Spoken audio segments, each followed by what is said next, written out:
The reading today comes from the book of Deuteronomy, 23, verses 24 and 25. If you enter your neighbor's vineyard, you may eat all the grapes you want, but do not put any in your basket.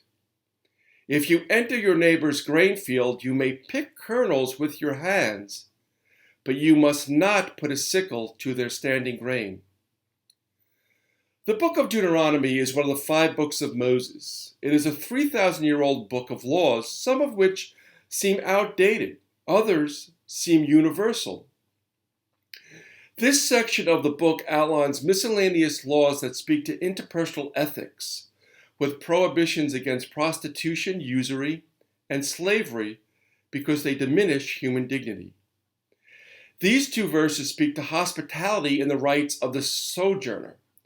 Rules of hospitality are at the center of the biblical canon.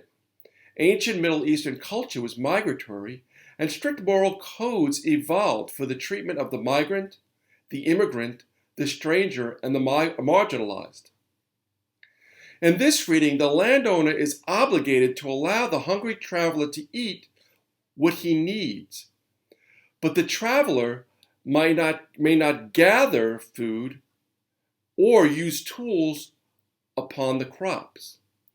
The Wampanoag held this universal law of hospitality. But their charity and hospitality was challenged when the English broke these fundamental laws. The origin of Deuteronomy is mythological, and its history speaks to generations that have kept alive a story of hope and promise. We create our lives through stories that evolve over generations, centuries, or even millennia. They form the construct of our beliefs about who we are, our world, and our place in it. Today, many of the stories that we tell are problematic. We are awakening to a horrific history. It is a painful time and a difficult time, especially since these injustices continue. We need to reconsider how we celebrate history and commemorate our ancestors. This year, 2020, marks the 400th anniversary of the arrival of the Mayflower in the region now known as New England. A group of English separatists had set out for Virginia, but stormy seas led them north. After 66 days, they arrived in what is now Cape Cod, before reaching the land of the Wampanoag, which is now Massachusetts Bay, 1 month later. The separatists founded the first colony in New England in what is now Plymouth, Massachusetts. It is at the mouth of the Plum River, which the English had named after a river in England. The Wampanoag people greeted the pilgrims to the land where they had lived for thousands of years. Wampanoag means people of the first flight. They had a problem. The English were bringing disease. They were bringing enslavement. They were murderers, and some, I assume, were good people. The Wampanoag's immigration problem was not merely manufactured. The English were not the heroes of this story. History comes to us through these legends and myths that need to be questioned, and this is happening now. We learn that the separatists were pilgrims who came to America to seek religious freedom, freedom from persecution. But the separatists had settled in the Dutch city of Leiden, where they were free to practice their religion. They came to America to seek economic prosperity. They were working long, hard hours in the Dutch textile business. They also were concerned that their children were developing a Dutch identity. And these realities did not encourage other separatists in England to emigrate to Holland. America offered the separatists the opportunity of economic advancement and also to fulfill the Great Commission by converting Native Americans to Christianity. The Virginia Trading Company was one of 2 trading companies that were sanctioned by English King James I. It was named after Elizabeth I, the Virgin Queen. Virginia pertained to the whole eastern seaboard of the New World. The trading company financed the Mayflower and permitted the separatists to colonize a region of land. Holidays are at the center of our historical myth-making. From a young child, I imagined Plymouth Rock as a huge piece of granite on the Atlantic shore. I would imagine a pilgrim standing on its massive presence, a cross in one hand and a ship in the distance. But Plymouth Rock is a mere boulder, and it begs the question of what other myths I have about Thanksgiving. Was there turkey at the first Thanksgiving? What were they celebrating, and who was invited? Historians believe that there was no turkey at the first Thanksgiving, but the Wampanoag probably brought deer, which the separatists would not have been able to hunt in England. During the Middle Ages, hunting became reserved exclusively for the nobility. Some historians believe that the Wampanoag were not invited to the event, but may have come after word had gotten out. The separatists were not celebrating Advent, the beginning of the Christmas season, for the Puritans saw Christmas as a pagan holiday perpetuated by the Pope and the evils of Catholicism. There were no pies as there was no wheat, but there was corn, likely cornmeal, rather than the corn on the cob that we eat today. It was a Pawtuxet named Tisquantum, known as Squanto, who taught the separatists how to cultivate corn. Pawtuxet were people who lived in the area of the Plymouth Bay. The name means the Little Falls. Because of Squanto, the separatist corn flourished while their barley and peas faltered. Squanto made the celebration possible. The separatists had met Squanto in the spring of 1621. After the first winter, an Abenaki sycamore named Somerset walked into the encampment to greet the settlers. He knew some English, and I can imagine that the settlers were quite surprised to find this man who had spoken English. He introduced them to Squanto. Squanto had been kidnapped in 1614 by Captain Thomas Hunt.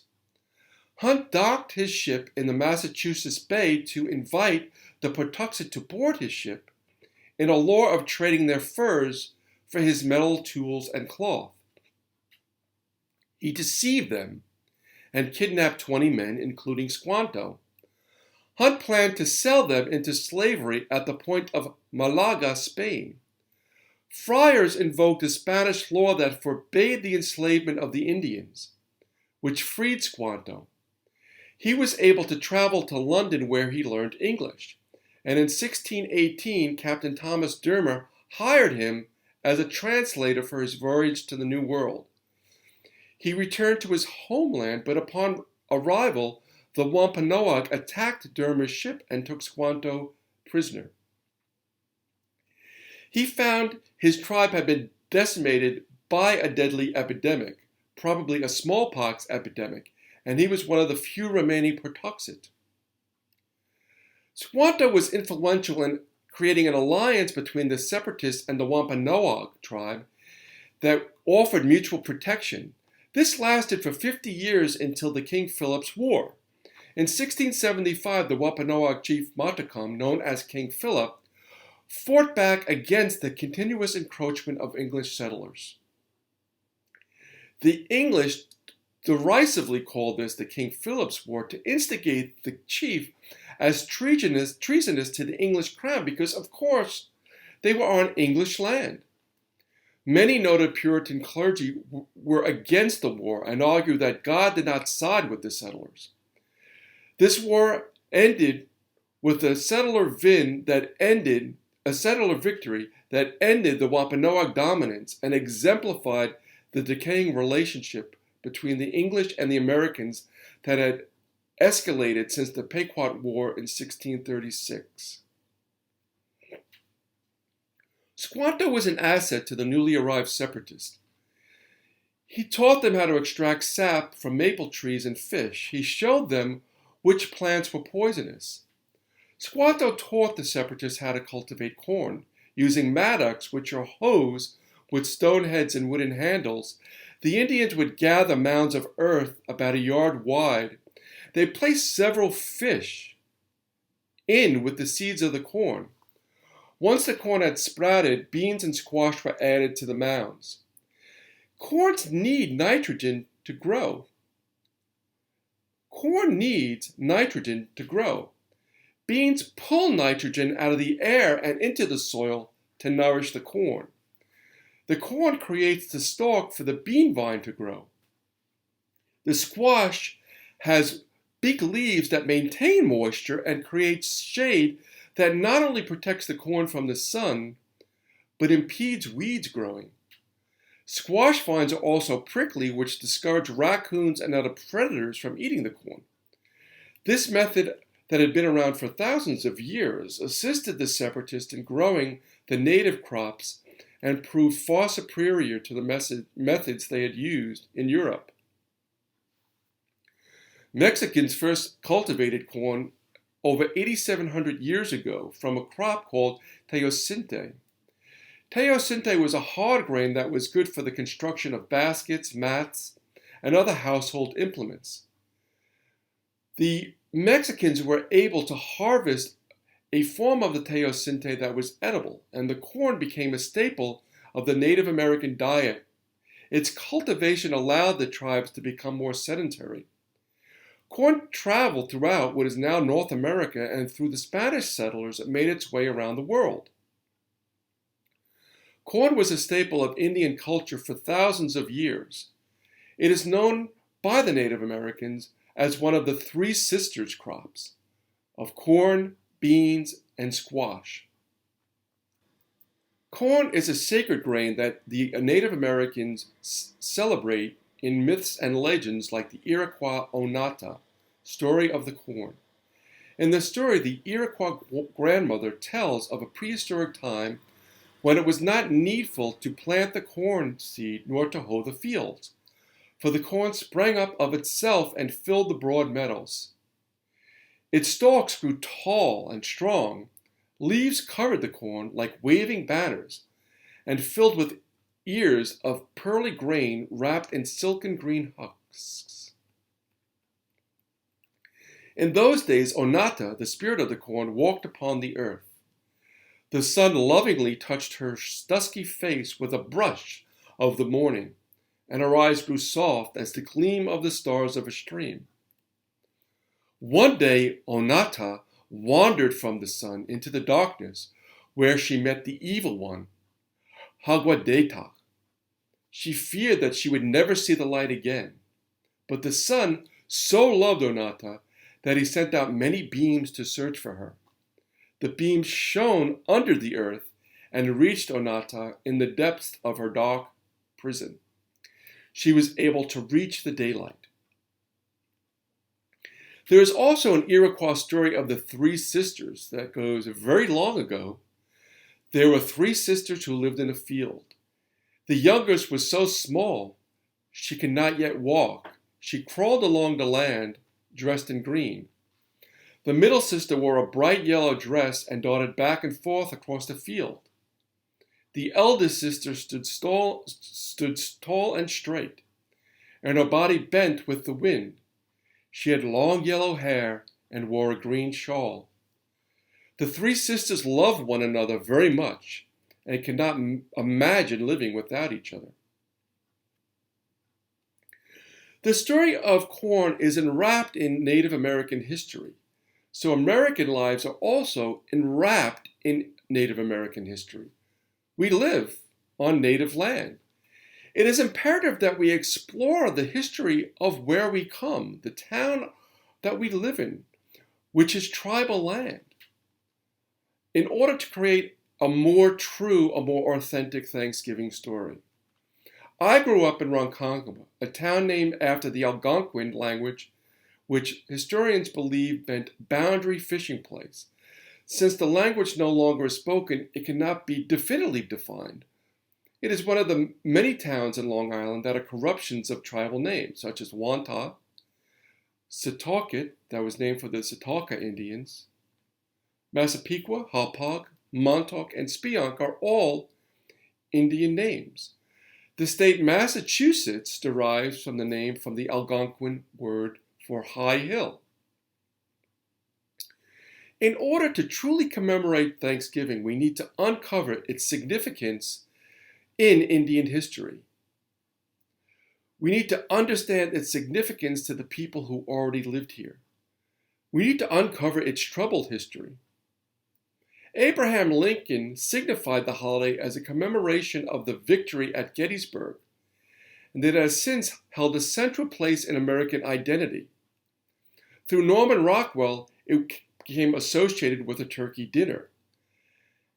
But as we rouse from these fallacies of history, it can be disconcerting, as we have seen with the destruction and vandalizing of monuments this past summer.